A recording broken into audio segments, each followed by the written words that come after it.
with paintings because I felt they could, for the first time actually, we could have them on a wall where they wouldn't, one wouldn't fade out totally.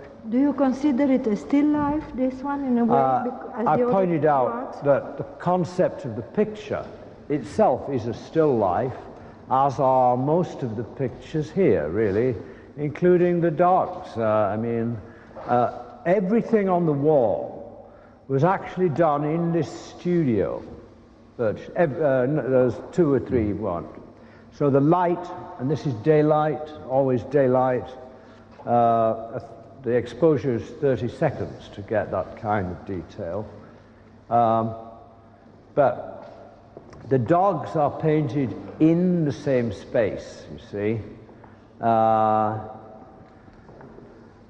dogs I would paint, as I was painting on these pictures, if I saw the dogs going to rest and just climbing onto the cushions, I'd watch them, and if they settled down to sleep, I think you might have half an hour with them like that. So they became a still I had the palettes and paints all set up near them, and then I'd tiptoe over and start. And with luck, I would get half an hour.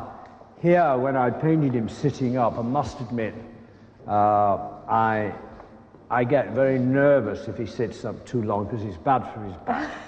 So I don't like him doing it. I'm trying to paint faster or a bit...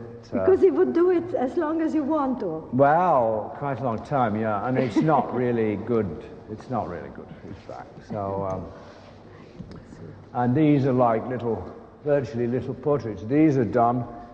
I'm holding the canvas, looking very, very close at the dogs. The dogs are on I built platforms because a dachshund, of course, is small. If you're always painting him on the floor, you're always looking down at him, like you are here. But here, I'm looking, he's on my level, you see. There's a little throne. So you're very close to the dog. So he was on a little platform, and I'd have the canvas and paint it actually like that, rather quickly. Almost like a psychological portrait. I thought. Don't they address also the sense of touching? I would like to touch them like that. They want you to touch, they want me to touch them. I think they were very aware that I was doing something with them.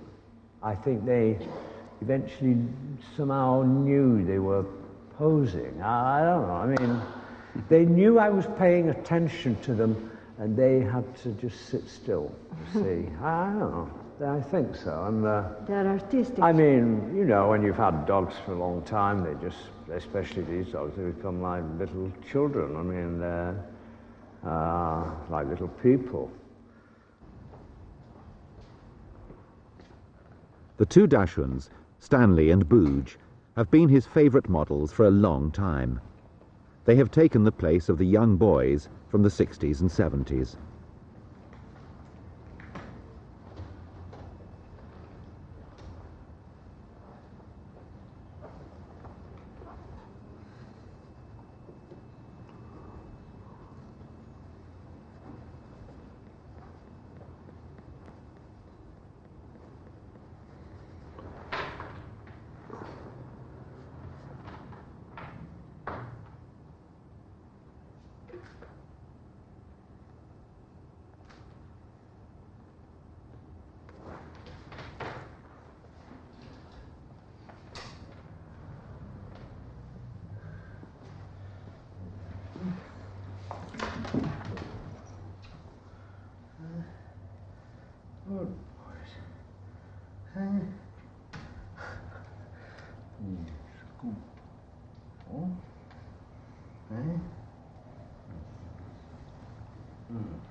Well, and they're little creatures. They're little creatures like we are, yes. You get very close to them. I'm very close to them. They're always around, and they always like you. Yes.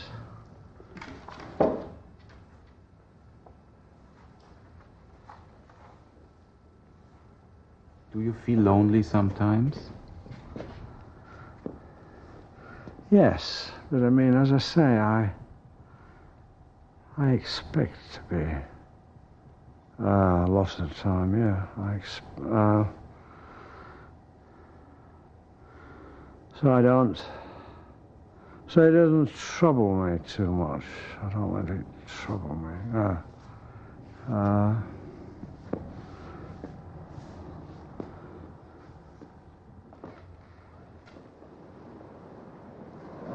The beach house in Malibu is a place of sanctuary. Here, the waves keep him company.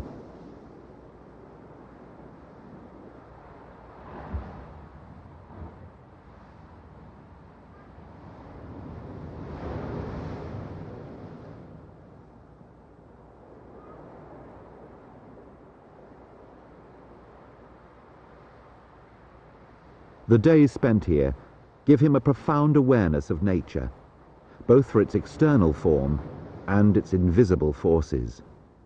He is in no doubt that it has also been a great influence on his painting, and that it has shown him new perspectives.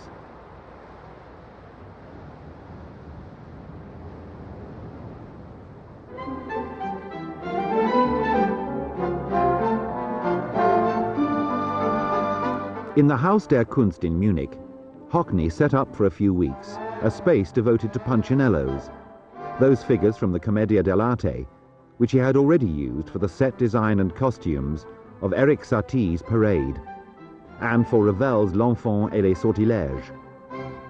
He sees himself as something of a Punchinello, cheerful yet melancholy, energetic yet sometimes enigmatic.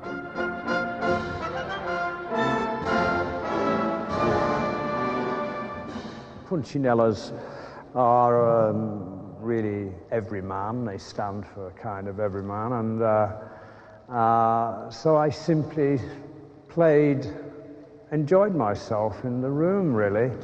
Some of the pictures we almost left out. The one where the little Punchinellos are walking into it and then coming out. If you examine just the picture in the frame, it wasn't really very much, but once you paint on top of it and do something with the wall, it changed it all. You show a Punchinello holding up a picture, and the picture becomes even more of an object. And I played with things like that. It was very enjoyable to do.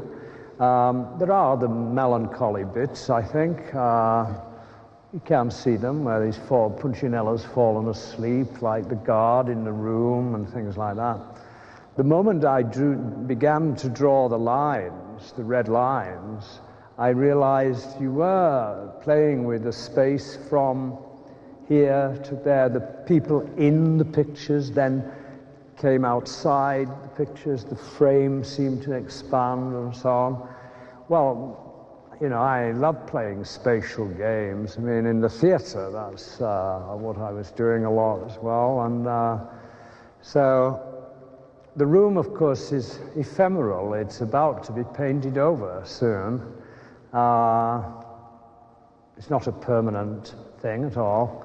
But it was painted rather quickly. I did have a friend pose for the figures. I mean, not in a costume, but just so I could get the movements. I watched them, how they held up the picture, and followed them, things like that. But it's all painted, as you can see, rather quickly, which is what was needed. I mean, needed to have a spontaneous, free look, I thought. But there are many artists, if you say it was painted quickly, who would never admit that they can paint something quickly. You know, for them it's a kind of, how can they admit? And you always admit if something is done quickly. Sometimes I'm slow, but I think there's great